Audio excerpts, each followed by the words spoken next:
সম্মানিত ভিউয়ার্স, সকলকে অনেক অনেক শুভেচ্ছা।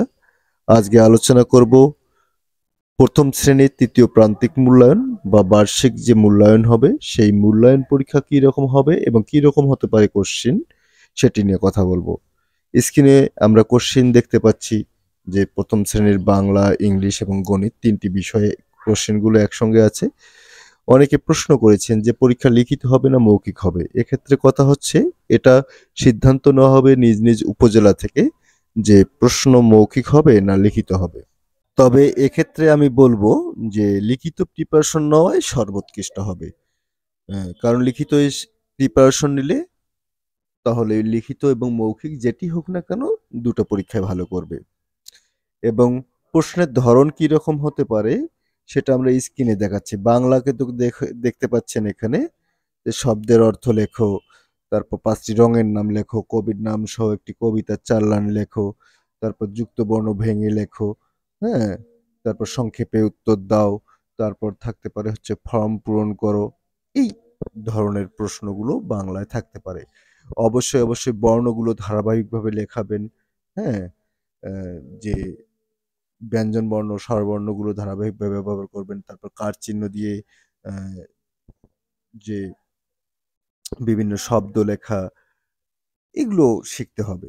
ইংলিশও ঠিক একই রকম। এখানে অ্যা প্রশ্ন দেখতে পাচ্ছেন যে ইংলিশ পরীক্ষার প্রশ্ন কিরকম হতে পারে। আমি এখানে প্রতিটি পরীক্ষার ২ টি করে সেট বা ৩ টি করে সেট আমি এখানে দিয়েছি। যাতে বুঝতে সুবিধা হয় যে কিরকম হবে পরীক্ষা বা কিরকমভাবে পরীক্ষার প্রিপারেশন নেওয়া উচিত।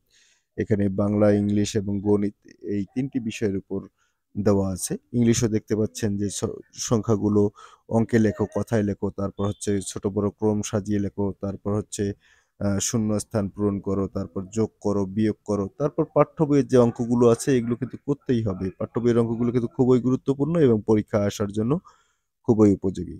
অনেকের স্কুলের পরীক্ষার রুটিন দিয়ে দেওয়া হয়েছে যে পরীক্ষা কত তারিখ।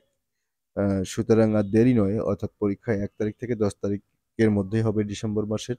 সুতরাং বাসায় যে কাজটি করতে হবে এই এখানে যে প্রশ্নগুলো আছে নমুনা প্রশ্ন, এই নমুনা প্রশ্নগুলো বেশি, বেশি করে প্র্যাকটিস করতে হবে যাতে তাদের পরীক্ষায় সুবিধা হয়।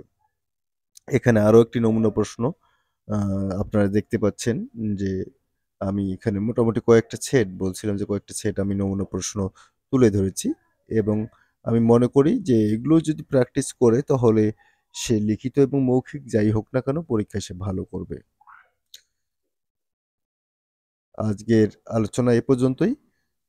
সর্বশেষ আমি বলব যে অ্যা প্রতিটি উপজেলার পরীক্ষা কিন্তু আলাদা, আলাদা প্রশ্নপত্রে হবে। কারণ অনেকেই আমাকে কমেন্ট করেন যে আসলে এই প্রশ্নটিই আমাদের উপজেলায় পরীক্ষায় আসবে কিনা? না, এরকম না যে এই প্রশ্নটিই আসবে। তবে এ রকমের প্রশ্ন হবে। তবে এখানে যে প্রশ্নগুলো আছে এই প্রশ্নগুলো খুবই গুরুত্বপূর্ণ। আমি মনে করি যদি এই প্রশ্নগুলো প্র্যাকটিস করে হয়তোবা এর মধ্য থেকে মিলে যাবে আরকি। হ্যাঁ? তবে অবশ্যই, অবশ্যই ভালো থাকবেন। আমি বারবার বলব প্রশ্নগুলো খুবই গুরুত্বপূর্ণ। অবশ্যই এই প্রশ্নগুলো প্র্যাকটিস করাবেন।